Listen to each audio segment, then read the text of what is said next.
కొన్నిసార్లు దేవుడు దరిద్రతకి, శ్రమకి, సమస్యకి, శాపానికి మనల్ని అప్పగిస్తాడు. అప్పగించేది ఎందుకో తెలుసా? ఈ శ్రమలను బట్టైనా, ఈ సమస్యలను బట్టైనా సిగ్గు తెచ్చుకొని మారు మనసు పొంది ఆ లోపాలు చక్కదిద్దుకుంటారని దేవుడు అనుమతిస్తాడు సమస్యల్ని.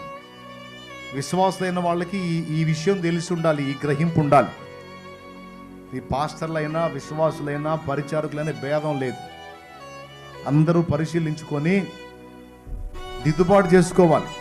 నువ్వు దేవుని ప్రణాళికలో ఉన్న బిడ్డవైతే, దేవుని యందు విశ్వాసం ఉంచిన వాడవైతే, నీకు ఇబ్బందులు ఎదురైనాయి అని నువ్వు హైదరాబాద్ పోయినా, చెన్నై పోయినా, బెంగళూరు పోయినా సరే, నువ్వు దేవుని ప్రణాళికలో ఉన్న వ్యక్తివైతే, నువ్వు ఎక్కడున్నా, ఏ ప్రాంతంలో ఉన్నా, అందరితో పాటు వచ్చినటువంటిది నీ మీద కూడా వచ్చింది. ఇంకా చెప్పాలంటే తప్పించుకుందామని అతి తెలివితేటలు ప్రదర్శిస్తే కోటింగ్ డబల్ అయింది.